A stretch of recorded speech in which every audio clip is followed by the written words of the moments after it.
Active Action cofondatrice. Active Action, pour ceux qui ne connaissent pas encore, on est une association créée en 2014 avec l'objectif de transformer la période de recherche d'emploi en une expérience constructive et même d'aller un peu plus loin, de transformer vraiment, en tout cas de co-construire avec tous les acteurs du monde du travail et de l'emploi, le monde du travail d'aujourd'hui et de demain. Donc, on travaille avec les personnes en recherche d'emploi, on crée des groupes d'entraide pour développer ses compétences savoir-être, diminuer aussi les sentiments négatifs qu'on peut ressentir dans cette période-là, retrouver une dynamique d'action pour retrouver un travail ou développer ses compétences. Et puis, on travaille également avec les acteurs publics, les acteurs de l'insertion, de l'emploi, pour justement transmettre aussi nos méthodes et ce qu'on expérimente à d'autres acteurs. Et puis, on travaille également avec les entreprises sur des thématiques autour du recrutement inclusif, de l'aspect collaboratif, de comment on développe aussi les savoir-être et les soft skills de ces collaborateurs. Et donc, voilà, on rassemble aussi tous ces acteurs-là pour avancer tous ensemble. Le thème du jour, assez régulièrement, quand moi j'échange avec nos partenaires entreprises, ils me disent mon enjeu aujourd'hui c'est vraiment de recruter, j'ai plein de postes à pourvoir et je cherche des candidats, ou alors j'ai besoin de développer ce qu'on peut appeler le sourcing ou d'attirer des candidats, j'ai un peu du mal à en trouver, ou alors mon secteur d'activité n'attire pas beaucoup, n'attire plus. Ou alors, les candidats n'osent pas postuler parce qu'ils nous voient un peu comme une entreprise inaccessible, etc. Donc finalement, il y a ces enjeux-là qui ressortent assez régulièrement et c'est pourquoi je me suis dit ça peut peut-être être intéressant de rassembler des personnes autour de ce sujet-là et d'échanger sur aujourd'hui, qu'est-ce qui change dans le recrutement, quels sont les besoins, les attentes des candidats, comment ils font pour chercher du travail, quels sont les enjeux pour les entreprises pour justement développer ces stratégies de sourcing, d'être attractifs pour des candidats. Et donc, j'ai le plaisir d'accueillir trois de nos partenaires de notre réseau pour justement échanger autour de ces sujets-là. Donc, Yamina, elle a Arouchi de Logiservice. Donc, tu nous en diras un peu plus tout à l'heure sur ce qu'est Logiservice et comment vous travaillez justement, vous, avec à la fois des chercheurs d'emploi et des entreprises. Et donc, tu es chargée d'accompagnement socio-professionnel. Et donc, Logiservice, en une phrase très rapidement, c'est une association intermédiaire dans le secteur du service à domicile. C'est bien ça ? Pas que. Pas que. On a mis à disposition de personnel, quel que soit le domaine d'activité. Mais c'est vrai qu'on est reconnu, parce que c'est... Pardon, je perds ma voix, ça y est. On est reconnu dans le service à la personne depuis un certain temps, mais on ne fait pas que ça. Et donc, je me ferai un plaisir de vous expliquer un petit peu notre fonctionnement. Le teaser. Merci Yamina. On accueille également Anne Guilpin d'Umando Pluriel. Anne, tu es consultante et business développeur chez Umando et puis tu as une expérience dans le recrutement depuis plus de 10 ans, il me semble. Et Umando Pluriel, c'est du coup un cabinet de recrutement spécialisé sur la diversité et aussi le handicap. Donc, bienvenue à toi, Anne. Et puis, nous avons Dorian, qui est ce qu'on appelle l'active acteur. Donc, finalement, Dorian, tu fais partie des groupes d'entraide qu'on développe sur différents territoires. Et donc, tu es aujourd'hui en recherche d'emploi, en reconversion professionnelle. Et donc, tu vas nous parler aussi aujourd'hui de toi, comment tu vis cette période, comment tu fais pour trouver du travail, qu'est-ce qui est important pour toi dans une offre d'emploi ou dans une entreprise. Et donc, on va pouvoir échanger tous ensemble à ce sujet.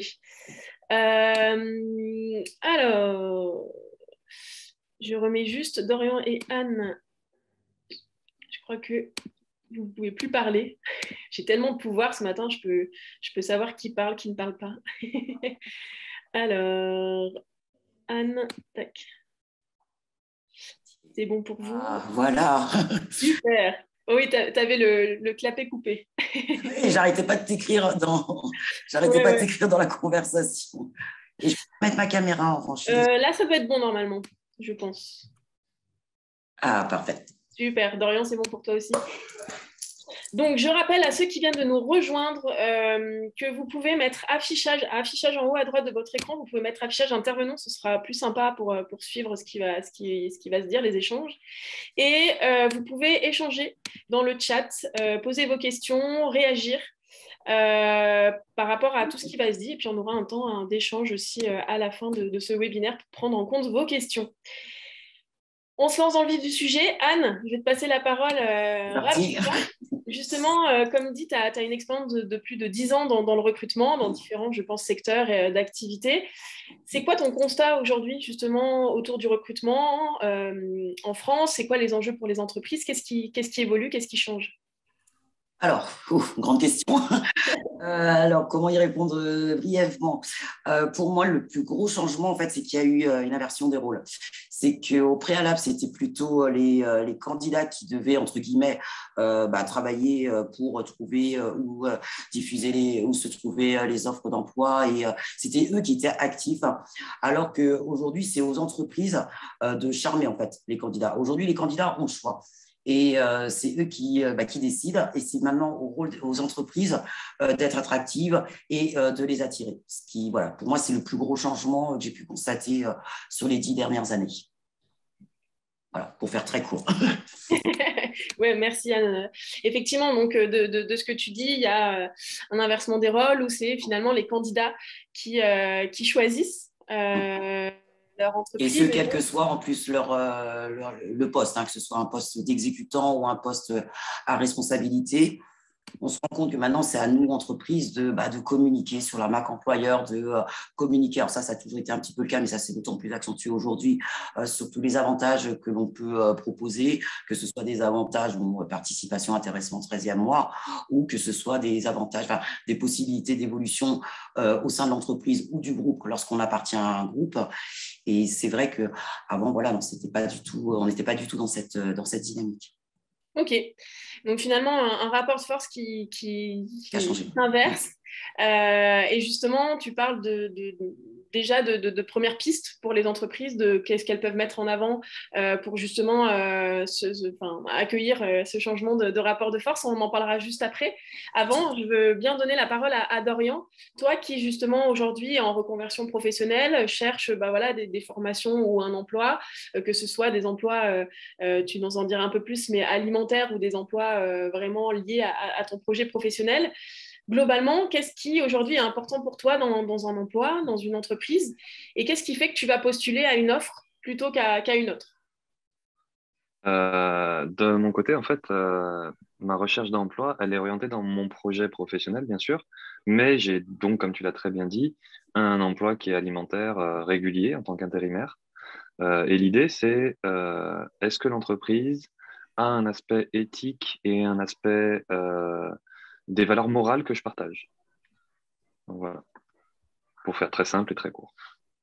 C'est un peu un teaser. Ok. Et quand tu parles justement de valeurs morales, qu'est-ce qui... Alors, bien sûr, toi, c'est un témoignage parmi tant d'autres. Ça ne veut pas dire que tous les candidats et les chercheurs d'emploi ont les mêmes besoins que toi, mais en tout cas, ça peut donner un exemple sur ce que toi, par exemple, tu entends derrière valeurs morales. Donc, pour toi, c'est quoi et comment tu le vois à travers peut-être l'emploi? Donc, j'avoue que je suis peut-être pas le candidat lambda parce que je fais des grosses recherches sur un employeur à long terme. Pour moi, c'est pas un engagement que je prends à la légère. Je vais fouiller tant leur réseau direct parce que toutes les entreprises maintenant, elles ont un service de com qui est souvent, on va dire, Twitter, sur tous les réseaux en général. Et moi, les réseaux que je préfère, je vais les utiliser pour voir les contacts qu'ils ont, pour voir les personnes autour, les réactions de ce qu'ils ont dit et fait. Je vais faire attention à des statistiques que je peux trouver en ligne. Par exemple, le pourcentage de femmes dans l'entreprise, c'est super important à mes yeux parce que ça démontre beaucoup de choses, mine de rien. C'est un facteur, moi, en tout cas, de mon expérience, plus ce facteur est proche de 50%, plus cette entreprise, elle est dite égalitaire et morale, de l'expérience que j'ai eue. Alors, bien sûr, il y a des milieux où il y a beaucoup plus de femmes que d'hommes, et là, ça tempère un petit peu ma recherche. Mais vu que dans mon cas, je suis dans un milieu qui est très industriel, euh, c'est un très, très bon révélateur. Particulièrement dans des postes, on va dire, qui ne sont pas subalternes. Ok, donc Voilà. de ce que j'entends, tu fais une recherche aussi sur les réseaux. Effectivement, aujourd'hui, avec Mm. l'expansion des réseaux sociaux, d'Internet, enfin, depuis maintenant plusieurs années, en fait, on peut effectivement avoir plein d'informations sur les entreprises, que ce soit des plus petites ou des grandes. Et finalement, qu'est-ce qui fait que tu vas postuler à une offre d'emploi plutôt qu'une autre? En tout cas, quand tu es dans cette dynamique de vraiment faire un choix qui correspond à tes envies. Est-ce qu'il y a des choses, En- enfin, sur une offre d'emploi ou sur la façon de communiquer l'entreprise qui vont vraiment faire la différence pour un métier similaire? Tout à fait.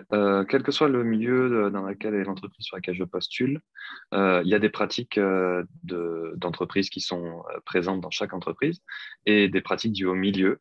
Et par exemple, moi, je suis intéressé par tout ce qui est féminisme et écologie. Et donc, je vais regarder dans la com, parce que souvent, dans la façon dont l'intitulé est présenté et les missions qui me sont demandées, il y a moyen dans la discussion, après, pas la... Souvent, l'intitulé, j'ai vraiment du mal parce que comme c'est quand même très normé, tout de suite, je peux pas savoir avec l'annonce sur Pôle emploi ou en ligne, j'ai pas forcément de détails. Mais par contre, dès que je rencontre les personnes, je peux poser quelques petites questions qui vont m'indiquer très vite une tendance générale. La première chose que je peux demander, c'est est-ce qu'il y a en ce moment, est-ce qu'il y a un travail de mise à jour au niveau des pratiques qu'ils ont. Et est-ce que, quand je vois par exemple un organigramme où il n'y a que des hommes, ce qui est fréquent dans les postes les plus haut placés, je peux tout à fait demander, est-ce qu'il y aura à un moment donné quelqu'un qui peut monter qui serait une femme? Est-ce que c'est quelque chose qui gênerait dans l'organigramme? J'ose demander. J'avoue que des fois, on me regarde un peu bizarrement quand je pose la question, parce que les recruteurs me disent, mais vous savez, monsieur, je sais pas, moi je suis là pour, en tant que ressources humaines pour vous parler de ça. Pareil, quand j'ai en face de moi que des hommes lors du recrutement, je le fais remarquer, je le dis. Donc, ça fait sourire souvent. Et après, ça amène des réflexions. Et si dans l'échange, il y a un vrai échange et une vraie communication, pour moi, c'est bon signe. Même si l'entreprise ne va pas changer du jour au lendemain, c'est ce qui m'intéresse. Ok, donc là, effectivement, tu parles aussi de ce que tu perçois pendant la phase même de recrutement, d'entretien, etc. On creusera un peu plus cet aspect-là tout à l'heure, Ouais, effectivement, parce que c'est un élément important. Il y a ce qu'on peut percevoir via l'image de l'entreprise c'est sur ça. les réseaux sociaux, on peut percevoir via l'offre d'emploi. Et après, il y a effectivement ce qu'on voit et que les entretiens peuvent être un moment d'échange où le recruteur est là pour savoir si la personne en face peut convenir au poste et inversement, le candidat, ça revient un peu sur le rapport de force dont tu parlais Anne tout à l'heure, est aussi en mesure en tout cas, dans le meilleur des cas, de faire son choix aussi par rapport à ce De qui façon est éclairée. important. Du coup, ça nécessite quand même un travail un peu préparatoire de savoir qu'est-ce qui est important pour moi, qu'est-ce que je recherche et qu'est-ce qui va faire que oui, je vais m'épanouir dans une entreprise plutôt qu'une autre, etc. Yamina, du coup, toi, tu accompagnes des personnes qui sont en recherche d'emploi, dans des parcours d'insertion. Comment tu les accompagnes à ça? Quels sont aussi, toi, les besoins et les attentes que tu peux percevoir de leur part par rapport à un emploi, par rapport à un recruteur, une entreprise? Alors effectivement, les publics que je rencontre, c'est des profils déjà divers et variés. Donc, la question des besoins et des attentes, elle est singulière, elle est propre à chacun. Mais disons que selon les problématiques, pour certains, ça va être d'améliorer son quotidien, d'avoir un travail, quel qu'il soit. Pour d'autres, ça va être plutôt la question du bien-être au travail, comme le relevait peut-être Dorian déjà. La question aussi récurrente de la bienveillance de l'entreprise. Euh, voilà, parce que des fois, il y a des expériences qui ont été traumatisantes, des fois. Euh, donc, c'est de permettre aussi aux personnes d'être rassurées sur l'accueil et puis sur les perspectives sur le parcours sur lesquels ils peuvent progresser. Pour certains, ça va être d'avoir une première expérience professionnelle parce que voilà, c'est des jeunes de moins de 26 ans, par exemple, résidents QPV qui n'ont pas de réseau, qui n'ont pas forcément les codes de l'entreprise non plus, qui ont des fois un bagage au niveau de la formation, mais qui attendent quelque chose de la mission locale. Voilà, ils sont donc plutôt dans l'attente, donc voilà, qui n'ont pas forcément une bonne approche d'une méthodologie, en tous les cas, dans la recherche d'emploi. Donc voilà, ça va être de définir ensemble un process, une manière d'évoluer et chacun à son rythme. Et bien sûr, voilà, l'idée pour nous, c'est déjà de leur permettre de travailler avec une mise à disposition selon leurs projets professionnels, leurs aspirations professionnelles, si elles sont définies. Si elles ne le sont pas, on va travailler cette question-là avant. Voilà. Et donc, ça va être une mise à disposition, ce qu'on peut dire un peu comme une mission intérimaire, mais avec un encadrement quand même approfondi. Et donc, du coup, c'est pour nous garantir tout de suite la réussite de cette première immersion et d'évoluer, de faire évoluer assez rapidement le planning pour permettre, dans les 3 premiers mois du moins, à la personne voilà, de trouver sa place et qu'on puisse faire un travail valorisant leurs compétences techniques ou des compétences sociales pour qu'il y ait tout de suite une prise de confiance et qu'on puisse après dérouler d'autres objectifs. Voilà. Donc, dans le recueil des besoins et des attentes, c'est primordial parce que c'est là-dessus qu'on va travailler.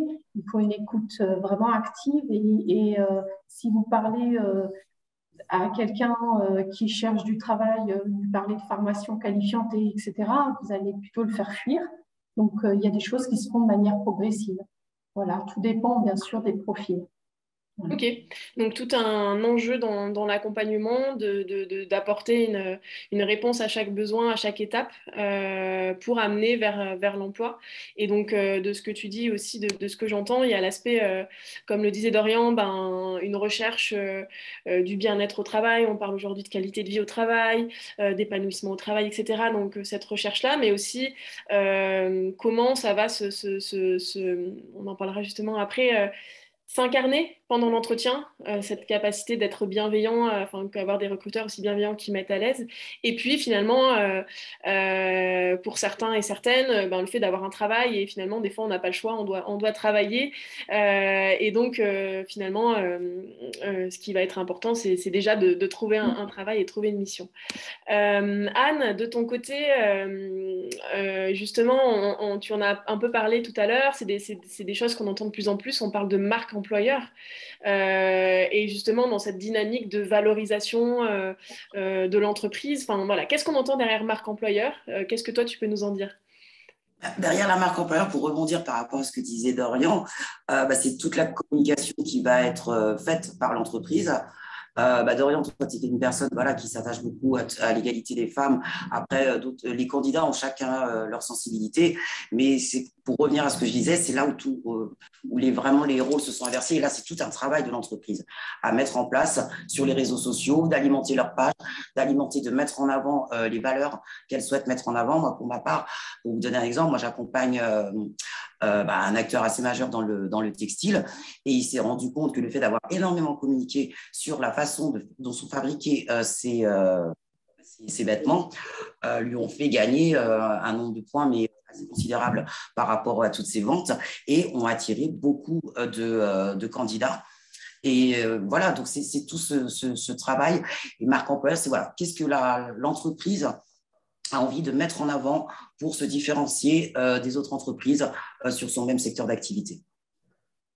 Et c'est vrai qu'aujourd'hui, il y a tout un service qui est toujours dédié pour chaque entreprise pour justement travailler et animer toute cette communication. Là, tu nous as donné un exemple très concret justement d'une entreprise dans le textile qui a justement parlé de la fabrication de ses vêtements et donc pour être transparent sur cet aspect-là. Est-ce que tu as d'autres exemples en tête? La restauration, quand vous regardez, disons, la restauration rapide, il y a un énorme budget qui est consacré. Alors, on ne va pas citer, mais bon, je pense que vous avez tout de suite reconnu l'enseigne, mais il y a énormément d'argent que l'entreprise a mobilisé pour communiquer, là aussi pareil, sur les produits utilisés pour fabriquer les salades, les hamburgers, pour montrer que oui, c'est d'arrêter d'avoir cette image de malbouffe et de montrer que oui, on peut manger vite. Et voilà, et avec des ingrédients qui soient de qualité. Et ça, c'est un enjeu qui est énorme pour les entreprises et qui mobilise de plus en plus d'argent pour les entreprises. Ouais. Qui va attirer donc alors soit des clients et des candidats. C'est pour ça qu'on parle aussi du coup de marque employeur, c'est-à-dire qu'il y a un aspect vraiment de communication, complètement. marketing pour attirer des gens, que ce soit effectivement des clients ou des talents. Auparavant, c'était beaucoup sur le packaging. Ouais. C'est vrai que ça s'est complètement déplacé. Enfin, le packaging reste encore important. Et même dans le packaging, on voit l'évolution. Même sur le packaging, les entreprises certaines entreprises mettent un point d'honneur à expliquer que leur packaging est fait dans des produits recyclables, que pour l'environnement, voilà, il y a des déchets. Mais c'est vrai qu'aujourd'hui, du packaging qui était à 100% en termes de communication sur les valeurs et l'éthique de l'entreprise, aujourd'hui, voilà, ça s'est un petit peu déplacé. Merci Anne. Une question d'Orient plus pour toi, mais du coup, comment toi, tu t'en as un peu parlé tout à l'heure, mais peut-être pour creuser un peu plus, comment toi tu t'assures que justement ces valeurs-là qui peuvent être, voilà, on peut être très fort en com et on va dire pouvoir communiquer sur des valeurs ou sur des façons de faire, comment on s'assure derrière que on va vraiment les retrouver aussi dans le quotidien de l'entreprise.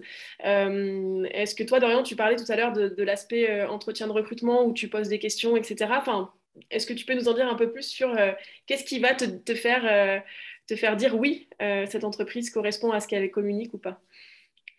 Question à Avec plaisir. Avec plaisir. Tout d'abord, j'ai une politique qui est un peu spéciale peut-être en entretien. Tout le monde n'oserait pas. Je suis pas quelqu'un. Alors, je suis plutôt timide en temps normal, mais en entretien, je switch un peu. Je me prépare psychologiquement parce qu'en fait, j'estime que c'est un moment où je peux poser toutes les questions que je veux. Parce que comme vous l'avez tout dit déjà, c'est un moment où il y a un dialogue avec un futur possible employeur et c'est pas anodin à mes yeux. Donc, ce que je fais, c'est que j'ose dire des choses qui gênent un petit peu. J'annonce la couleur, je dis tout de suite, je m'excuse, je sais qu'on a un peu vu tout ce que vous pensez qu'on devrait voir, mais moi j'ai préparé quelques questions qui n'ont rien à voir avec ce que vous pensez peut-être, mais qui sont importantes à mes yeux. Et donc j'ai toujours un petit speech de prévu. Alors qu'on soit d'accord, c'est plutôt des questions que je vais essayer de placer à deux, trois endroits, à des moments clés où par exemple le recruteur, si alors, il y a deux cas de figure. Il y a un cas de figure qui est simple, c'est que j'ai rien de spécifique, parce qu'il y a aussi des entreprises qui ne sont pas ultra communicantes. Donc, j'ai rien de précis sur ce qui m'intéresse au niveau moral, éthique et pour savoir s'ils sont bienveillants. Et en fait, tout simplement, la bienveillance, ça se voit assez vite au niveau du recruteur et de l'entreprise qui est embauchée pour recruter des fois. Il y a des mots d'ordre qui sont donnés par l'entreprise, ça se sent sur la façon dont ils travaillent. Par exemple, quand vous voyez qu'il y a 60 candidats pour 4 postes et que le recruteur il dit mais bon, cette fois-ci c'est pas grave, on va quand même garder vos CV et les mettre de côté. Des choses, c'est des petits moments clés comme ça qui montrent la bienveillance. Ça va, il y en a plein de possibles. Ça c'était un exemple, l'idée de garder les CV sous le coude et de bien le préciser au candidat et le répéter. Ça montre que l'entreprise a dit au recruteur, écoute, cette fois-ci on n'en prend que 4, on aura d'autres séances de recrutement probablement. S'il te plaît, garde-les pour nous, fais attention, précise-leur bien que le nom est temporaire, etc. Enfin, il y a une communication entre eux, en tout cas. Deuxièmement, pour ce qui est d'autre chose que de la bienveillance, pour l'éthique, en fait, moi, ce que je fais, c'est que quand je pose mes questions, je regarde déjà si mes interlocuteurs sont surpris. Je vais dire n'importe quoi. Je dis, voilà, j'ai trouvé cette statistique, qui sont toujours des faits, hein, on est d'accord, il n'y a rien de... Si j'ai pas trouvé de stats, je le dis aussi. J'ai trouvé ça comme nombre de personnes, ou alors je dis, si j'ai rien trouvé, je dis dans votre organigramme, sur les personnes qui sont encadrantes, il y a 3 femmes pour 65 hommes. Un exemple réel que j'ai eu. Et j'ai interpellé le recruteur qui était en face. Je lui ai dit, je sais que vous n'êtes pas dans cette entreprise et que vous l'avez déjà dit, mais est-ce que ça vous choque, vous? Et j'attends la réponse. J'attends de voir ce qui va être dit. Et après, il y a un échange qui se fait. Et on me dit, alors c'est dans un secteur industriel. Donc on me dit assez cash, vous êtes un homme, en quoi ça vous gêne? Et moi je dis, le féminisme, vous savez, ça a été porté par des hommes aussi. On dit féministe et allié. Et donc je précise des choses. Pour la partie écolo, c'est plus parce que comme c'est quand même un secteur industriel dans lequel je travaille, je peux toujours dire, voilà, il y a des pratiques actuelles, elles sont ultra polluantes. Vous savez qu'avec les pressions, quelles qu'elles soient, je veux dire politiques souvent, il y a une demande de mise à jour. Moi, je suis quelqu'un qui a déjà une expérience de qualité au niveau d'amener une pratique plus respectueuse de l'environnement. Est-ce que c'est quelque chose qui vous intéresse? Donc voilà, c'est des choses comme ça où j'explique que je serais très impliqué, que ça m'intéresse, moi, de m'impliquer dedans, et je regarde les retours. Parce que la com, c'est magnifique. Après, si on me dit, oui, on compte le faire demain, enfin, des trucs assez vagues comme ça pour moi, c'est des marqueurs de. J'appelle ça, je vais dire, j'appelle ça les marqueurs du mytho. Ok, donc Voilà. là, dans ce que tu dis, merci Dorian, en fait, finalement, c'est aussi de se dire, comme le recruteur va identifier des compétences cibles qu'il souhaite identifier pendant le process de recrutement, finalement, en tant que candidat, on peut identifier des éléments clés. Alors, ça peut être voilà, des valeurs, mais ça peut être aussi d'autres choses qui vont être importantes pour nous épanouir dans ce métier ou dans cette entreprise et qu'on va aller creuser pendant le processus de recrutement pour valider son choix. Oui.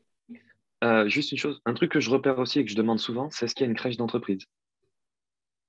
Ça montre beaucoup s'il y a un intérêt réel de l'entreprise pour ses employés et leur vie, et je veux dire, leur donner du bien-être. C'est un service simple, j'ai pas d'enfant, hein, mais ça montre une réflexion. Ok. Après, si je peux me permettre, Dorian, le fait par rapport à la crèche, parce que c'est une thématique sur laquelle j'ai pu intervenir, beaucoup d'entreprises souhaitent mettre en place effectivement une crèche entre le souhait et la possibilité, que ce soit au niveau des locaux, que ce soit au niveau des personnes qui seront mobilisées, il y a aussi des grands écarts. Donc, Exact, exact. Mais justement, le simple fait que dans les réponses, je sais qu'il n'y en a pas hein, souvent, j'ai fait ma recherche, mais c'est pour voir s'il y a donc cette démarche de recherche, on veut la mettre en place, on a ces après, difficultés-là. Moi, ça me suffit. Moi, le point de vigilance sur ce que tu dis, c'est que les chargés de recrutement n'est peut-être pas forcément au fait de tout ce qui va se faire dans le RH avec le DAF, enfin, et de tous les développements voilà, au sein de l'entreprise. Un chargé de recrutement. C'est fréquent hein, qu'ils me le disent, Donc, qu'ils me disent autant, je m'excuse, mais moi là, je suis un extérieur, oui, je ne sais pas ce qui se fait ou ce qui ne se fait pas. Et ça, je l'entends et je dis, vu qu'on va avoir d'autres rendez-vous, est-ce que vous pouvez faire remonter mes questions dans ce cas-là? Et j'ai toujours un petit papier où j'ai prévu mes questions et je lui donne le petit papier. Je dis, j'y tiens, j'en ai besoin pour mon second entretien, j'ai besoin de ces réponses. En tout cas, voilà, ça montre que ça peut être important de effectivement réfléchir à ce qui est essentiel pour soi dans une entreprise, dans un poste. Et ça peut être voilà, des détails très très précis, comme tu le dis là, Dorian, ou ça peut être aussi voilà, des attitudes, de ce qu'on peut ressentir, etc. Je rebondis avec ce que dit Laurence, je suis tout à fait d'accord. Hein. Laurence Ducos, qui dit que pour les PME, il faut vraiment être aligné. Et dans mon cas, il faut vraiment, c'est important dans le domaine où je suis. Tout à fait. Là, on a parlé tout à l'heure on parle là depuis quelques temps de justement cet aspect valeur de l'entreprise. Anne, Dorian, Yamina, quand on a aussi préparé le webinaire, vous me disiez qu'il y avait notamment Anne des éléments de plus en plus importants qui étaient aussi sur les évolutions de carrière, l'accompagnement des formations, la proposition de formation des entreprises, etc. Est-ce que tu peux, Anne, nous en dire un tout petit peu plus sur ce besoin et ces attentes aussi des candidats par rapport à ça?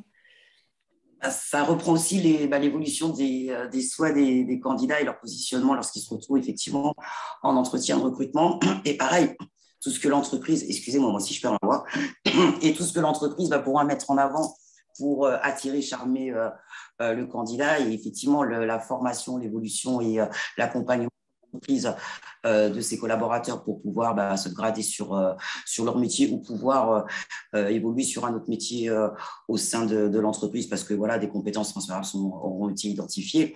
C'est vrai que c'est aussi un peu le nerf de la guerre qui va déterminer un candidat à choisir plus cette entreprise qu'une autre. Parce que voilà, on sait qu'aujourd'hui, lorsqu'on a un emploi, c'est bien de le garder. Après, c'est bien aussi de pouvoir, après, non seulement de conserver d'un point de vue purement alimentaire, hein, comme vous disiez très bien, Dorian, on a tous des factures à payer, mais après, de pouvoir effectivement se projeter sur du long terme. Et on ne va peut-être pas forcément se projeter sur 10 ans sur le même poste que l'on occupe au moment où là, on est en train de se parler. Donc oui, effectivement, c'est très, très important ça. Oui, effectivement, c'est des questions qui reviennent aussi, je le vois de notre côté de plus en plus dans les entretiens sur Bien sûr. quelles sont les formations que vous proposez, comment vous nous accompagnez dans l'évolution de nos compétences. Et je sais que certaines entreprises, par exemple, on a travaillé avec Vinci il n'y a pas longtemps, le mettent aussi, l'ont fait apparaître dans leur offre d'emploi en disant si vous n'avez pas cette compétence-là, on peut vous accompagner et vous former pour l'acquérir. Donc ça permettait de montrer que voilà, il peut y avoir des parcours de formation adaptés à ça et ça permettait aux candidats de se dire bon, j'ai peut-être pas cette compétence ou alors je l'ai un petit peu, mais etc. Et ben en fait, je vais quand même postuler à cette offre parce que les autres compétences qui sont demandées, notamment peut-être des savoir-être, etc., je les ai et cette compétence peut-être technique, je vais pouvoir être formée pour accompagner. Après, voilà, chaque entreprise a aussi ses contraintes de formation, etc. On sait que c'est pas toujours simple, mais en tout cas, ça peut être une bonne pratique de faire apparaître ou de communiquer sur le fait qu'il y a des évolutions possibles en interne et qu'il y a des parcours de formation. On le voit beaucoup dans le secteur. Ouais, pardon. Non, vas-y, Pardon. Amina. On le voit beaucoup dans le secteur, nous on l'a constaté depuis peu, dans le secteur des services à la personne, où il y a vraiment la volonté de fidéliser les salariés, déjà les nouvelles recrues, parce qu'il y a un turnover énorme. Déjà, il y a beaucoup de concurrence dans ce secteur-là. Donc, et puis aussi, il y a eu le Covid, donc voilà, ils ont perdu pas mal de salariés.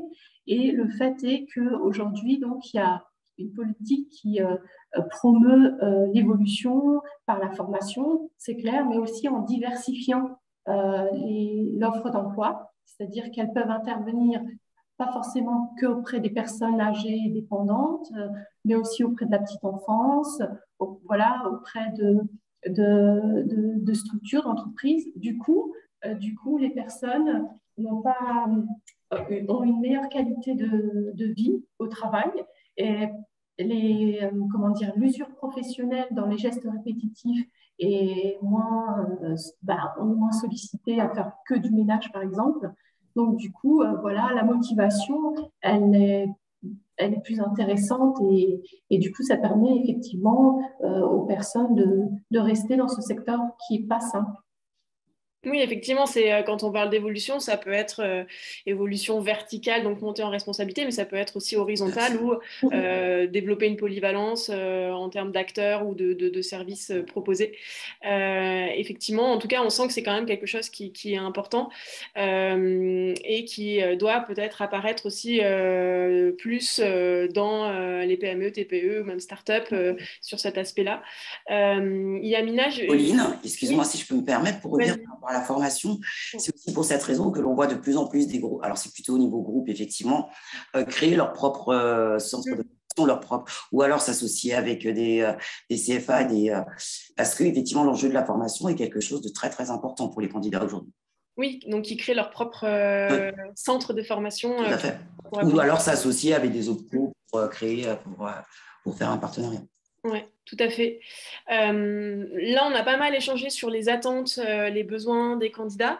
Si on passe sur la question plus du sourcing, donc là, de se dire, OK, je suis une entreprise qui recrute, enfin une entreprise ou une structure de manière plus large, qui cherche à recruter. Comment je fais à la fois pour attirer des candidats, aller les chercher peut-être aussi, mais dans cette dynamique aussi de diversité, comment je fais pour peut-être diversifier aussi mon sourcing pour toucher un peu plus large. Yamina, toi, avec Logiservice, comment vous faites pour vous rapprocher des entreprises sur votre territoire ou comment les entreprises se rapprochent de vous? Et est-ce qu'elles ont un rôle à jouer aussi? J'ai deux questions en une. Est-ce qu'elles ont aussi un rôle à jouer dans l'accompagnement des candidats vers l'emploi? Alors, effectivement, pour nous, c'est primordial de travailler avec l'entreprise. Alors, on a plusieurs stratégies, c'est-à-dire qu'on peut faire du démarchage et pour aller vers des secteurs divers ou des secteurs qu'on n'a pas encore explorés. On peut aussi, on a un réseau aussi qui nous permet d'aller vers les entreprises, notamment avec la Maison de l'Emploi qui organise des visites.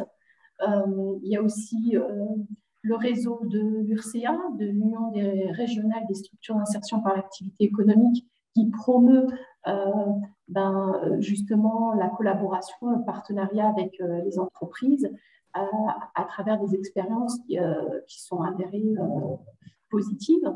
Donc, et pour nous, c'est aussi important de les intégrer tout de suite dans le process de l'accompagnement. C'est-à-dire que moi, mon boulot, c'est de consolider des parcours, de mettre les personnes en formation. Et une fois que les formations sont validées, etc., que la question, les freins socio-pro, ce qu'on appelle dans notre jargon, les freins périphériques à l'emploi sont levés, de proposer vraiment des candidats sérieux, des candidats pour qui on a vérifié l'assiduité, la motivation, ce genre de choses. Donc, voilà, maintenant, on a plusieurs façons. Soit on fait venir l'entreprise dans nos locaux et on aura choisi au préalable des profils qui correspondent vraiment aux besoins de l'entreprise. Et du coup, voilà, dans une version plus intime, on va dire, on va échanger avec le candidat et l'employeur pour voir comment c'est possible, un démarrage, une immersion, quelque chose, une expérience. Voilà. Et puis, on organise aussi des job dating avec cette fois-ci beaucoup plus d'entreprises qui sont en tension par rapport à certains métiers, même que aujourd'hui, on peut dire que toutes les entreprises sont en tension sur le recrutement. Donc, voilà, et on fait, voilà, on aura des personnes qu'on aura briefées.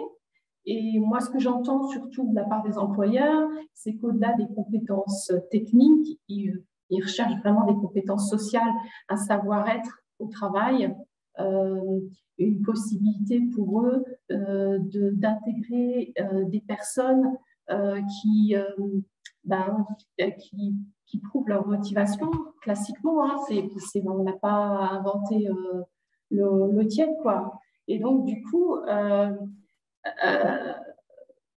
pour moi, il faut que ça matche. Il faut que la rencontre, elle soit fructueuse. Donc, ça se travaille en amont, ça se travaille pendant. Et puis, ça se travaille aussi après. Donc, je permets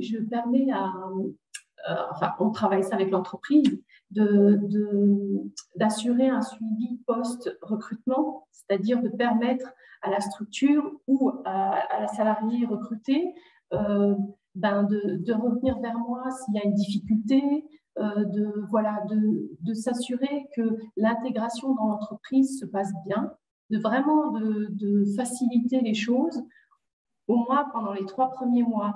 Et cette garantie, ça rassure l'entreprise, ça rassure aussi le salarié. Et du coup, bien souvent, dans les 3 mois, je ne suis même pas sollicitée, ça se passe très bien. Mais simplement, c'est une étape à franchir, que ce soit pour l'entreprise ou pour le salarié recruté.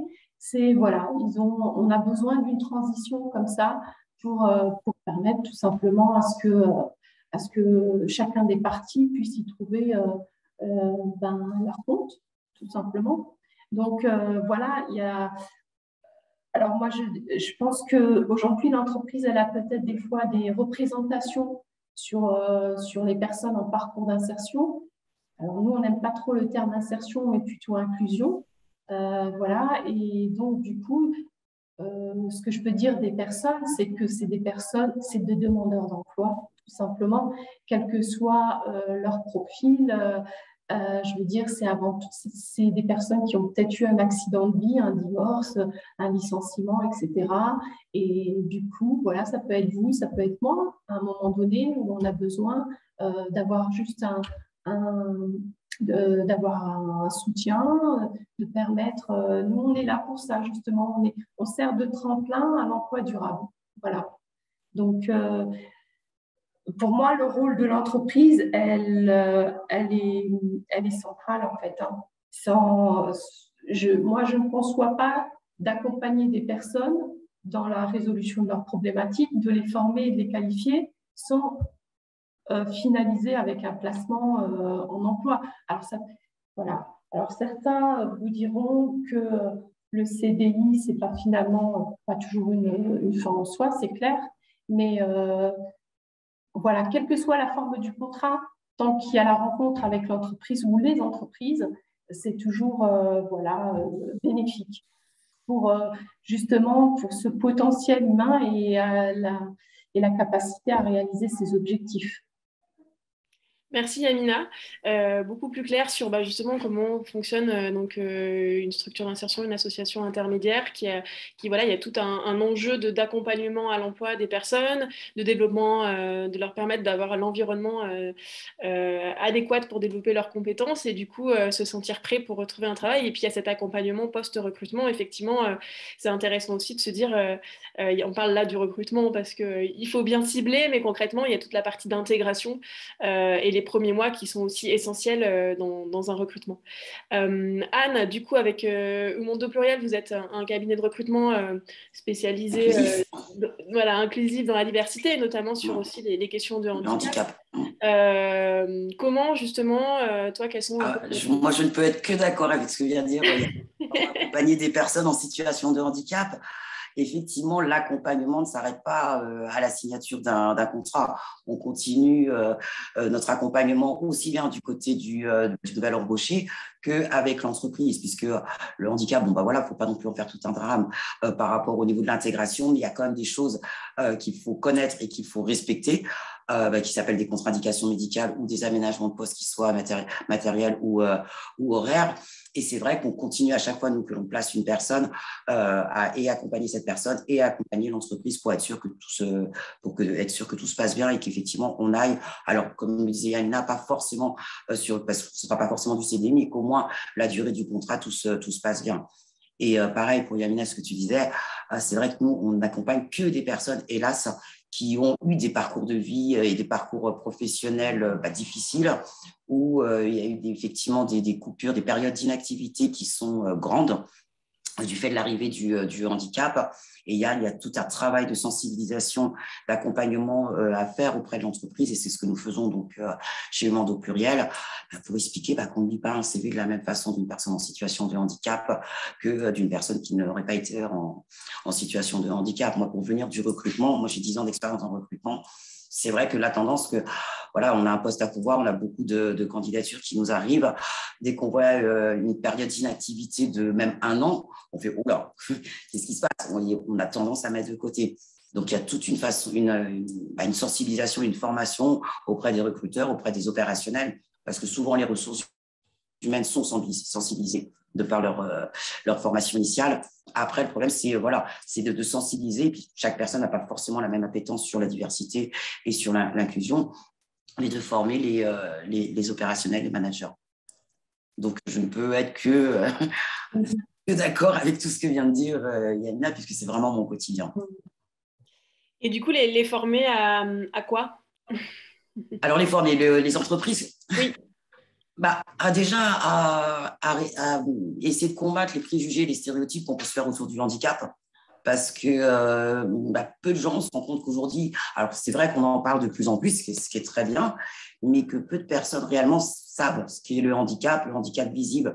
C'est 80%, c'est voilà, une personne en situation de handicap, c'est pas une personne qui a forcément un handicap visuel ou moteur, donc que l'on peut identifier de suite. Donc c'est déjà à leur expliquer, les informer, et après comme dans toutes mes connaissances, ça engendre un petit peu de la peur, de la crainte, de pouvoir dire, voilà, c'est ce que je disais, attention, intégrer une personne en situation de handicap, c'est pas, vous n'avez pas changé toutes vos habitudes, loin de là, c'est simplement bien tenir compte de certaines informations qui vous seront communiquées, mais si vous n'en tenez pas compte, là, effectivement, il risque d'avoir un problème, et il y aura un problème. Mais ce n'est pas non plus quelque chose d'insurmontable où il faut avoir 2 ans d'études et de formation et un diplôme. Mais il y a des choses qu'il faut respecter. C'est ça, en fait, toute la sensibilisation, c'est surtout de l'information dans un premier temps, et après de bien insister sur le fait qu'il y a des éléments qui sont à respecter pour que tout se passe bien. Merci Anne. Justifier et de ne pas non plus tomber dans de la discrimination positive. Parce que aussi, on voit, il y a aussi cet aspect qui peut arriver. Voilà, fais attention, quoi. C'est une personne qui est en situation de handicap. Le handicap ne définit absolument pas la personne. Avant tout, c'est une personne. Donc, vous allez avoir les mêmes, hélas, soucis ou les bonnes surprises de tout recrutement et intégration d'une personne au sein de votre équipe. Oui, c'est effectivement, merci de la précision, c'est Ah oui, oui. un des piliers du recrutement inclusif, c'est l'objectivation de centrer son recrutement sur les compétences et donc Bien sûr. effectivement au-delà des spécificités des uns et des autres et puis après prendre en compte effectivement aussi ces spécificités dans un second temps quand les compétences sont identifiées. Dorian, toi aujourd'hui, comment tu fais pour chercher du travail du coup, quel canal tu utilises, comment tu fais pour entrer en contact avec des entreprises? Ouais. Alors, j'utilise 3 choses. Un, j'ai un réseau du fait de mes anciens contrats, des choses qui se soient bien passées. Et même d'ailleurs, dans mon réseau, j'ai des anciens employeurs avec qui, moi, je trouvais qu'ils n'étaient pas très corrects. Mais on reste professionnels et ils sont dans mon réseau et ils m'aident malgré tout à filtrer. Parce qu'il faut garder des bonnes relations, un point c'est tout.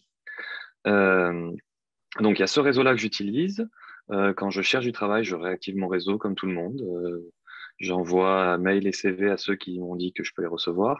Mais quand je recherche de façon plus large dans des choses où j'ai envie d'un peu de rajouter des chances de mon côté, je fais comme tout le monde. Je vais aller voir tous ceux qui pourraient me donner des contrats. Par exemple, en ce moment, la démarche que c'est que j'ai contacté absolument tous les déplacements intérimaires possibles dans mon domaine.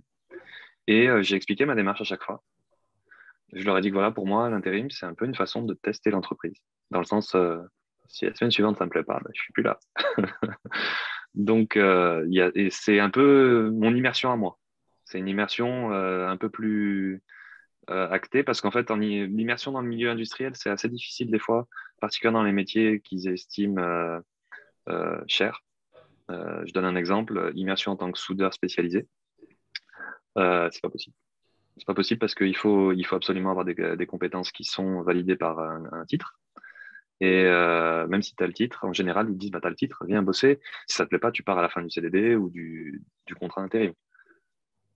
Donc voilà, ça fait que j'ai choisi l'immersion.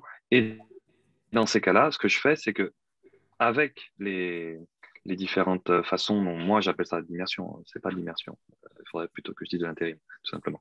Avec les agences d'intérim, je leur explique que le facteur clé pour passer à autre chose que de l'intérim, ça va être ce que je ressens et ce que j'observe par rapport à mes questions qui sont pas forcément techniques, qui sont beaucoup plus orientées sur est-ce que ma chef d'équipe, c'est possible que ce soit une femme, tout simplement.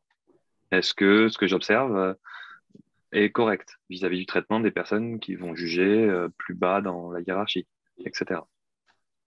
Donc, Okay. c'est toutes ces choses-là et ça crée, ça tisse des informations. Pareil, Internet m'aide à filtrer quand même quelques. Je vais donner un exemple. Étant écolo, je ne vais pas courir vers Total. Voilà, des choses ça, c'est du bon sens. Voilà. Du coup, Internet, les réseaux sociaux, donc effectivement pour faire tes choix, ton réseau personnel, les agences d'intérim. Anne, tu me disais aussi que là, tout à l'heure, on a parlé des personnes en insertion, des personnes en situation de handicap de manière plus générale. Aujourd'hui, comment ça se passe du côté candidat? On parle beaucoup de plateformes de recrutement et du côté entreprise, tu me disais que c'était plus les entreprises qui devaient aller chercher des candidats. Oui, excuse-moi, est-ce que tu me permets, je rebondis 2 secondes sur ce que tu viens de dire, Florian, par rapport à Total Écologie. Moi, alors après, il faut faire attention parce qu'il y a des secteurs d'activité qui, de fait, vont avoir effectivement une très, très mauvaise image en termes de voilà, l'environnement. Après, moi, je travaille avec voilà, un groupe qui fait du nucléaire, donc à part Total, il n'y en a pas beaucoup. Hein. Et je peux t'assurer, Dorian, qu'ils mettent énormément aussi de budget et de choses en place. Oui, alors je ne dis pas qu'ils n'ont pas fait d'efforts. Après, quand tu fais du nucléaire, tu es un peu obligé, quand même, par la définition de ton activité, c'est du nucléaire. Donc, c'est sûr que tu vas être pas forcément le premier représentant de la défense de l'environnement, mais ton activité, si on retire le nucléaire, ça peut… Ah bon, après, voilà, on va rentrer dans un autre débat. Mais voilà, sache quand même que tous ces gros groupes, pour en venir justement à cette fameuse marque employeur, a bien conscience que en termes d'image, ce n'est pas forcément top sur l'environnement, mais que leur activité quand même les oblige à effectivement avoir cette ces situations, de créer ces situations, et elles mettent aussi beaucoup de moyens pour justement essayer de diminuer, tant bien que faire se peut, ce qui peut être effectivement évacué dans la nature. Donc, voilà. Et en tout cas, c'est ce qui est important, que ce soit effectivement… et ça, sur la marque employeur, eux travaillent beaucoup sur ça. Une image qu'on peut avoir négative ou positive, c'est justement encore d'avoir des faits concrets sur lesquels on peut s'appuyer, d'avoir vraiment individuellement qu'est-ce qui est important pour soi, parce que voilà, on peut aussi avoir le contraire où des entreprises peuvent, parce qu'elles sont dans un secteur d'activité, bénéficier d'une image plutôt positive, et en fait, ben voilà, peut-être qu'il peut y avoir aussi des problématiques autres. Donc effectivement, c'est toujours l'idée d'aller creuser et chercher. Et si tu vas sur le site Total, tu verras, il y a énormément de communication, il y a de choses qui sont mises en place. Et après, pour vérifier que c'est bien fait, il suffit d'aller voir les organigrammes. Je vous propose qu'on recentre le sujet sur… Ah pardon, oui. Non, mais c'était intéressant parce que moi… Non, mais t'as bien fait de rebondir et merci. Non, parce que moi, ça m'intéresse ça aussi, parce que moi aussi, je suis aussi un peu comme toi. Florian et Anne, l'environnement, c'est important, quoi. Ce sujet sur la table, on pourrait presque faire un webinaire entier sur, je pense, la marque employeur et justement tous ces sujets-là. Et par rapport, donc du coup, à la façon… Oui, excuse-moi, ta question, pardon. De recruter aujourd'hui. Tu me disais l'autre fois voilà, qu'aujourd'hui, c'est les entreprises qui doivent aller chercher des candidats. Du coup, de ton point de vue à toi, quels seraient un peu voilà, les conseils ou comment aujourd'hui on trouve des candidats autres que ceux qui postulent directement chez nous? Alors moi, si je reprends ma casquette en fait entreprise adaptée, c'est vrai que la difficulté pour les entreprises, c'est qu'on n'a pas le droit de communiquer une offre parce que ce serait de la discrimination positive en disant que l'on recrute que ce poste n'est ouvert que aux personnes en situation de handicap. Donc pour les entreprises, pour trouver des candidats, il faut aller obligatoirement sur des job boards spécialisés. Il faut sinon s'appuyer sur tous les partenaires institutionnels du style Cap Emploi, qui effectivement sont connus au niveau national. Donc pour faire très court, entre guillemets, on met le pôle emploi des personnes en situation de handicap, ce qui est en train de changer, puisque aujourd'hui il y a un rapprochement pôle emploi, Cap Emploi. Donc c'est vrai que pour les entreprises qui souhaitent intégrer au sein de leur effectif des personnes en situation de handicap, ça va être soit sur leur site en interne de communiquer, mais ils ne pourront pas communiquer en disant que c'est expressément, simplement ils pourront mettre que tous leurs postes sont ouverts à des personnes à chance égale, à des personnes en situation de handicap. Ils ne pourront pas que communiquer sur le handicap, ou alors c'est d'aller sur des job boards spécialisés. Après, il y a tout ce qui est salon, forum, c'est aussi aujourd'hui quelque chose, et même forum virtuel, c'est aussi aujourd'hui quelque chose qui fonctionne très très bien et qui amène énormément aux entreprises, alors handicap ou hors handicap, des candidatures qui soient ciblées par rapport au poste et au secteur d'activité de l'entreprise. Oui, ce que vous me disiez, effectivement, c'est qu'aujourd'hui, je dis aujourd'hui, mais c'était déjà peut-être depuis quelques années, il y a de plus en plus, effectivement, de job boards, de plateformes où les candidats déposent leur CV. Et en fait, c'est aux entreprises de finalement faire cette démarche d'aller cibler les candidats qui les intéressent. Et donc, c'est un peu moins l'inverse, où avant, c'était aux candidats de postuler sur des offres. Aujourd'hui, c'est l'employeur qui va faire du sourcing. C'est l'employeur alors qu'avant, c'était les candidats qui recherchaient ou envoyaient leur CV. Donc, en tout cas, ça peut être intéressant pour ceux qui nous écoutent à comprendre, de se dire que finalement, il peut y avoir les deux démarches, plusieurs démarches complémentaires, d'effectivement poster des offres et les candidats postulent directement à ces offres, et peut-être aussi, si on a peut-être un peu plus du mal à attirer ou à trouver des candidats, d'aller à la recherche soi-même de candidats sur des salons, des forums, sur des job boards, ou Yamina. Ou de venir à la rencontre de structures d'insertion par les sites économiques.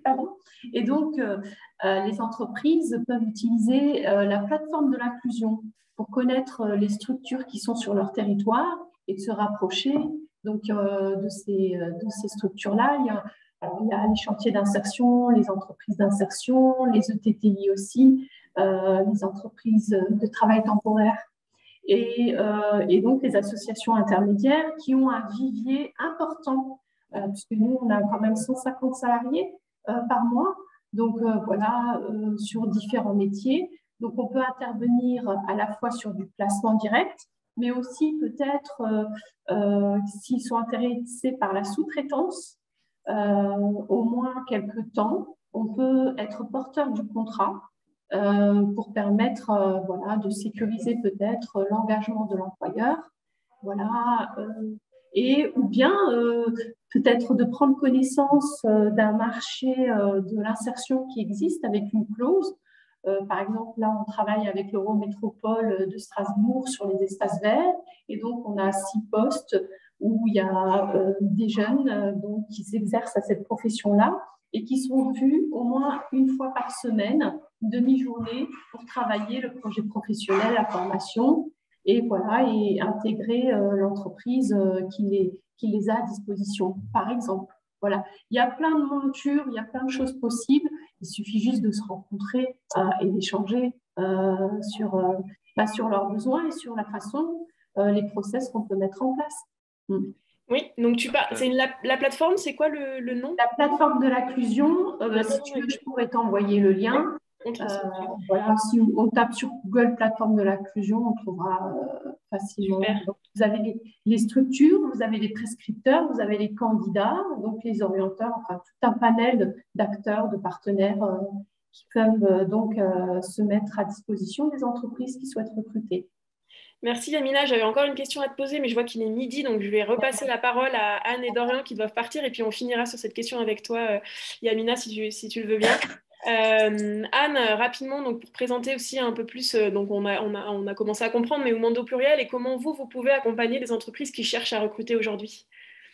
Alors, comment on les accompagne? Alors, en fait, pour simplement vous présenter très rapidement Umando Pluriel, on appartient au groupe Umando, qui est en fait la filière sociale du groupe ADECO.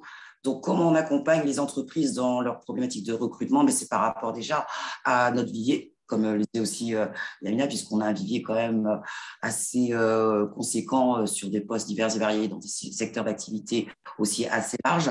Et on a également développé un tissu partenarial assez aussi conséquent. Et ça, grâce à l'aide de notre groupe ADECO, qui est déjà en contact avec beaucoup de partenaires. Et c'est comme ça, donc, effectivement, on accompagne les entreprises. On a mis également en place sur la partie recrutement, toujours pour venir par rapport à la lecture du CV d'une personne en situation de handicap, où il y aura effectivement des périodes d'inactivité. Nous, on recrute sur des compétences. Donc, on part sur un questionnaire de personnalité dans lequel on va extraire 3 compétences clés qui seront vues en amont, bien évidemment, avec l'entreprise pour laquelle on recrute. Et c'est cette synthèse sur ces 3 compétences qui seront mises en avant dans la synthèse. Alors, bien évidemment, le CV arrivera tôt ou tard dans le process recrutement. Mais si les entreprises jouent le jeu, elles vont vraiment partir pour recevoir et pour mener leur entretien sur la synthèse qu'on leur aura proposée, donc qui se fiera donc sur les 3 compétences clés qui auront été extraites du questionnaire de personnalité qu'on aura mis en place. Voilà, je peux pas faire. Merci Anne. Je vois qu'il est midi 2, donc tu vas devoir nous laisser. C'est dommage, je suis vraiment désolée. J'aurais bien voulu faire les questions-réponses. Vraiment, je m'en excuse. On prendra les questions-réponses. Il y en a qui sont adressées, on y répondra dans le compte-rendu. Merci d'avoir été avec nous et bonne après-midi. Merci de m'avoir invité et puis bonne fin de journée à tous. Au revoir. Au revoir Anne. Dorian, un dernier mot pareil avant. Pareil, je crois que tu dois. Je vais partir en même temps, Dorian. Est-ce que tu peux justement conclure aussi voilà, ce que tu avais envie de partager aujourd'hui par peut-être, je te propose 2 choix, tu choisis soit une histoire inspirante que tu as eue de recrutement et que tu trouves intéressante à partager, un recrutement qui pour toi a été réussi, pas forcément réussi parce que tu as été pris, mais réussi parce que tu as trouvé ce recrutement constructif, ou un conseil, une bonne pratique que tu aimerais partager à des entreprises qui cherchent aujourd'hui à recruter. Tu as le choix. Alors, je vais choisir le recrutement inspirant, sachant que c'était il y a quelques années. Donc, j'ai travaillé dans l'aéronautique et à un moment donné, il fallait y rentrer. C'est pas forcément le plus simple. Et plutôt que de viser des trucs comme Airbus, des grosses entreprises, moi, je voulais un truc plus humain. Et par hasard, parce que j'avais des a priori, par hasard, je suis tombé sur une offre de Daher, qui est un groupe un peu plus petit, mais qui est quand même un gros groupe, et je ne le savais pas à l'époque. J'ai fait mes recherches, je suis allé aux entretiens avec mes a priori. Et ce que j'ai adoré, c'est qu'à l'époque, on ne parlait pas vraiment de toutes ces choses-là autant que maintenant. En tout cas, c'était vraiment, je crois que c'était en 2009, donc ça fait quand même plus de 10 ans. Et l'idée, c'est que la recruteuse qui était en face de moi, elle m'a dit, écoutez, moi, je trouve vos questions intéressantes, donc donnez-moi 2 secondes. Et elle a appelé directement derrière. Elle les a mis en ligne. Elle les a mis devant le fait accompli de mes questions, qui étaient un peu, comment dire, je dirais pas en norme, mais en tout cas qui dérangeaient suffisamment pour que ça la fasse tiquer. Et ce que j'ai adoré, c'est l'honnêteté en face du recruteur qui m'a dit avec beaucoup de franchise, Monsieur Frézy, je vais garder votre CV parce que votre démarche est intéressante. Et elle amènera, je pense, beaucoup de choses à mon entreprise, qui est une entreprise familiale au départ. Et je souhaite l'intégrer. Et du coup, je ne compte pas vous recruter en tant que technicien. Par contre, je vais vous recruter régulièrement en tant que consultant sur nos pratiques pour savoir si ça vous intéresserait à ce moment-là de travailler pour nous dans les postes que je propose, en fonction de l'évolution que vous verrez. Et fréquemment, j'ai des appels de DAER pour faire 3-4 semaines, 1 mois, 3 mois. Et ça m'assure d'un revenu, quoi qu'il arrive, en tant que consultant. Et c'est très agréable. Voilà. Merci Dorian. Donc, de ce que je retiens là, il y avait Avoir ces l'aspect à échanges la directs. fois transparence, honnêteté, et puis comment tes compétences pouvaient servir pour, en tout cas, étaient mises en avant pour servir aussi l'entreprise. Merci à toi aussi C'est vraiment l'échange, ouais. d'avoir partagé ton Merci beaucoup. expérience. Merci Anne. Je vous laisse filer, et puis on finit avec Yamina sur 2-3 questions. Je vous remercie de m'avoir écouté. Bonne journée. Au revoir. Bonne journée à tous les deux. Yamina, j'avais du coup une dernière question justement pour conclure un peu ces échanges avant peut-être de prendre quelques questions des participants. C'est que on voit là l'importance aussi de créer des liens avec des partenaires ou des acteurs du territoire qui peuvent être spécialisés dans un domaine pour développer son vivier de talent, attirer d'autres candidats ou même toucher des profils peut-être plus diversifiés que ce qu'on a l'habitude de toucher. Est-ce que tu peux nous dire du coup 2-3 mots sur Logiservice rapidement et comment demain, voilà, je suis une entreprise, comment je fais pour travailler avec toi, avec vous? Alors, c'est très simple en fait. On est plutôt accessible. Donc, soit on peut faire, comme je l'expliquais tout à l'heure, de la sous-traitance pour une activité, même si l'activité est très légère, hein, tout dépend, voilà, on s'adapte vraiment.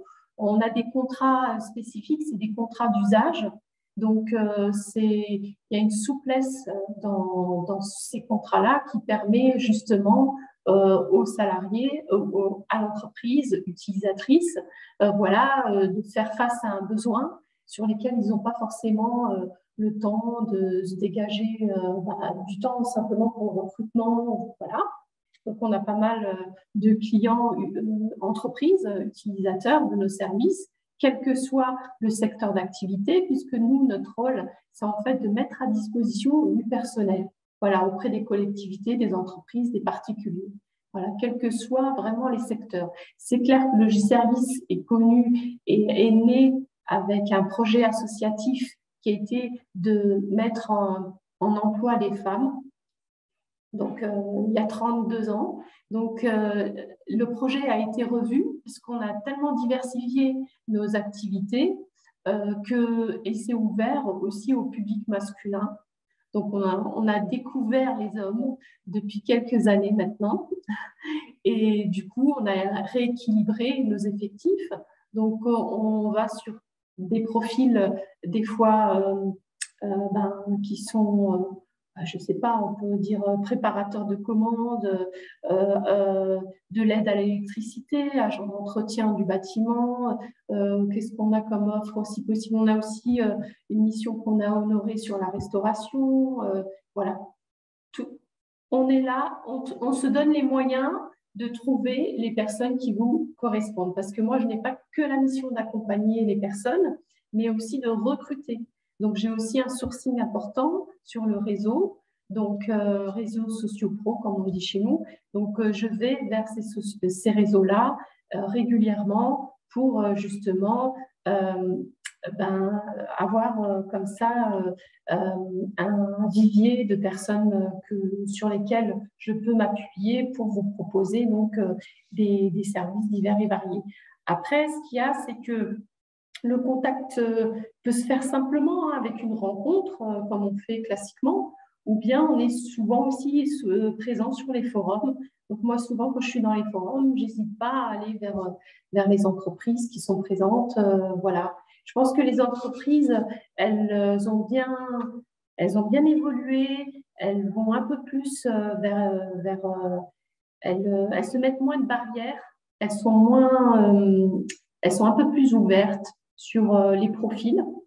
Je me vois aussi avec Pôle emploi, puisqu'on travaille beaucoup avec Pôle emploi, et la question, par exemple, du recrutement sur des habiletés plutôt que sur un CV, la question voilà, il y a des process différents, une façon de recruter qui a un petit peu évolué, et ça, c'est tout à leur honneur parce que au final, tout le monde est gagnant. Voilà. Merci Yamina. Une question, c'est quoi votre périmètre géographique? Alors, nous, on est sur l'Eurométropole et Première Couronne, mais on a des Strasbourg. collègues. Voilà, Strasbourg, ouais. Mais on a des collègues qui sont sur d'autres territoires. On peut vous communiquer les noms. Sinon, vous pouvez effectivement les retrouver soit sur le site de l'URSEA, donc l'Union régionale des structures d'insertion par l'activité économique. Je vais vous donner le lien aussi. Et puis, sur la plateforme, je vous ai mis le lien aussi dans la discussion. Voilà. Donc, quel que soit votre endroit, vous avez toujours une structure ou des structures qui couvrent vos besoins, qui peuvent couvrir vos besoins. Merci Yamina. Je te propose qu'on prenne les questions. Du coup, on en a transmis deux que vous avez posées dans le chat. Donc, si vous en avez d'autres en tête, n'hésitez pas. Et puis, on va essayer avec Yamina de pouvoir y répondre. Et si ça concernait plutôt Dorian ou Anne, on leur transmettra pour vous les mettre dans le compte rendu. La première question, c'était quand tout à l'heure on parlait de la marque employeur et de la communication. Une question était autour de finalement des petites entreprises qui n'ont pas forcément de service com ou de réseaux sociaux, comment elles peuvent tirer leur épingle du jeu et recruter elles aussi des talents en jouant notamment sur peut-être tout ce qu'elles peuvent proposer en termes de qualité de vie au travail, etc. Yamina, est-ce que tu veux répondre? Alors, je pense quels que soient les moyens, c'est aussi, par exemple, les réseaux sociaux. C'est un moyen qui peut être tout à fait mobilisable.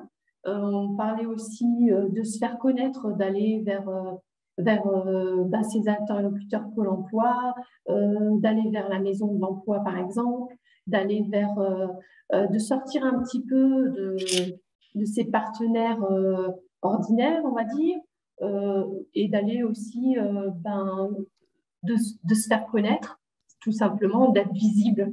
Et ça, c'est un travail quand même qui se fait pas en une seule fois. C'est un travail de longue haleine quand même. Oui, tout à fait.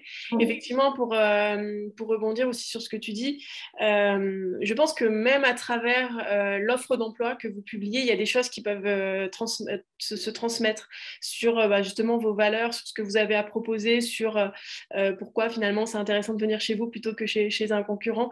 Donc finalement, la manière aussi de rédiger l'offre d'emploi peut être attractif ou pas pour des candidats. Donc voilà, même si vous n'avez pas de service de com et de temps qui ont du temps beaucoup de temps pour réfléchir à ces questions-là. Voilà, une offre d'emploi qui est attractive avec des compétences claires, peut-être un processus clair, un vocabulaire qui correspond à qui vous êtes, des détails sur comment ça se passe sur le poste, etc. Et puis après, pour ceux qui n'ont pas de temps ou n'ont pas de service en interne, mais ont un peu de budget, il y a la possibilité de demander à des experts qui vous aident sur la communication. Ça peut être des experts en communication, mais ça peut être aussi Welcome to the Jungle, pour ceux qui connaissent, on mettra pareil les liens. C'est une plateforme de recrutement et ils proposent aussi ce service de venir faire des vidéos de communication pour présenter les postes, l'entreprise, l'équipe. Et donc, c'est aussi des éléments qui sont après utilisables, transférables, que ce soit par mail, sur les réseaux ou sur différents supports, et qui peuvent permettre à des candidats de voir un peu plus qui vous êtes et qu'est-ce qui se passe. Donc, bon, c'est payant, donc ça demande un petit budget. Mais en tout cas, voilà ce qu'il est possible de faire. Une autre question qu'on avait eue, alors, je la lis, ce sera plus simple. Une entreprise, pour bien attirer, doit avant tout vérifier sa stratégie de développement business et social, réfléchir, mettre en œuvre et suivre des axes d'amélioration et communiquer dessus de différentes manières. Est-ce que c'est bien ça? C'est une bonne reformulation effectivement, de ce qui a été dit. Je pense qu'effectivement, aujourd'hui, alors, encore une fois, ça dépend, je pense, des secteurs, des contextes, etc. Il y a certains secteurs où il va y avoir beaucoup de candidats et beaucoup de postulants, et d'autres, ça sera l'inverse. Mais effectivement, je pense qu'aujourd'hui, même au-delà du recrutement, une entreprise se doit. En tout cas, ça peut être une question et un axe de développement assez fort de dire quel est mon impact sur mon territoire, que ce soit sur l'environnement, au niveau social, et donc du coup avoir effectivement à la fois cet enjeu de développement économique, parce que ce soit pour les candidats ou pour les entreprises, il faut de l'argent pour pouvoir vivre aujourd'hui dans notre société. Et donc voilà, on recherche aussi d'un côté comme d'un autre du financement pour pouvoir vivre, mais aussi ces aspects qui ressortent sur comment on peut continuer de s'améliorer sur notre empreinte sur le territoire, nos actions sur ce territoire. Et c'est pour ça d'ailleurs que je te posais ces questions-là aussi, Yamina et à Anne, sur quel est pour vous le rôle de l'entreprise aussi dans cet accompagnement à l'emploi. Chez Active Action, on a vraiment cette vision qui est de se dire finalement, tout recruteur peut être accompagnateur vers l'emploi. C'est-à-dire que, OK, j'ai un poste à pourvoir, je reçois 50 candidats, je ne vais pas pouvoir tous les recruter. Par contre, les 49 que je ne recrute pas, qu'est-ce que je leur ai proposé dans mon processus qui va les aider, ou en tout cas, pas les handicaper, on va dire, pour retrouver, continuer leur démarche vers l'emploi. Et donc, c'est comment je me positionne comme un acteur pour l'emploi, que ce soit au sein de mon entreprise ou en dehors. Et puis, certaines entreprises, en tout cas nous, on accompagne à ça. Ça peut être aussi de se dire comment j'accompagne des candidats même avant le recrutement. Par exemple, en travaillant avec vous, avec Logiservice, en travaillant avec d'autres structures, pour finalement se dire, j'accompagne ces candidats, j'investis du temps ou de l'argent pour accompagner des candidats, et ça va me permettre de recevoir des personnes qui sont motivées par mon entreprise, qui ont développé leurs compétences, qui savent pourquoi elles sont là aujourd'hui et elles postulent, et finalement d'avoir un échange et une rencontre qui va être beaucoup plus constructive et pertinente des deux côtés, parce que chacun sera prêt et en confiance pour ça. Et pour finir là-dessus, donc il y a l'aspect accompagner avant le recrutement, accompagner pendant le recrutement, à dire peut-être à travers un feedback, qu'est-ce que je peux faire ressortir comme compétence pour que la personne en prenne conscience et continue son chemin vers un autre emploi. Et puis il peut y avoir aussi l'aspect d'accompagner après le recrutement. C'est ce qu'on propose aujourd'hui, effectivement, nous aussi avec Active Action, de se dire les candidats que vous n'avez pas recrutés, nous, on vous propose de leur proposer un programme d'accompagnement pour continuer à développer leurs compétences, à garder une motivation, parce qu'on sait que quand on est refusé, ça peut avoir un impact sur sa confiance, sa motivation, des doutes, etc. Et donc voilà un peu tout un panel. L'idée aujourd'hui, c'était de vous montrer effectivement qu'avec des structures comme la tienne, Yamina, avec des structures comme Humain au pluriel, avec d'autres acteurs, parce qu'il y en a plein sur les territoires, on peut créer un parcours un peu de A à Z dans lesquels, en tant qu'entreprise, on peut s'investir pour développer les compétences des talents, les attirer, les fidéliser, les recruter, etc. Est-ce que Yamina, tu veux rajouter quelque chose pour conclure ces échanges? Pareil, tu as le choix entre un conseil, une bonne pratique pour les entreprises qui cherchent à recruter, ou une histoire inspirante de recrutement que tu as en tête. À toi de voir. Alors, des histoires inspirantes, j'en ai heureusement souvent, souvent, mais effectivement, là, pour le coup, c'est par exemple d'avoir accompagné une personne qui a été recrutée d'abord en CDD, qui a évolué au sein de la structure, qui s'est formée en interne et du coup, qui est aujourd'hui recruteur et qui me recrute des personnes. Voilà. Qui a bien compris nos missions, qui est convaincu et qui nous sert vraiment d'ambassadeur. Voilà. Bouclé. C'est ça. Effectivement, c'est super intéressant, c'est ce que tu dis, parce que finalement, des candidats recrutés ou pas, ou qui sortent de notre entreprise, ou ceux qui sont passés par nos process mais qui n'ont pas été recrutés, peuvent être des ambassadeurs pour parler de la structure positivement quand ça se passe bien, ou inversement. Donc, c'est important, effectivement, c'est pour ça qu'on parle d'expérience candidat, d'expérience collaborateur, tous ces mots-là qui veulent dire que comment être constructif et inclusif à travers son recrutement et son sourcing. Merci beaucoup Yamina pour ton partage. On partagera dans le compte rendu le replay de la vidéo, mais effectivement toutes les bonnes pratiques ou les liens des plateformes dont tu nous as parlé. On partagera aussi, si tu le souhaites, ton contact pour ceux qui souhaitent faire appel à vous pour leurs besoins.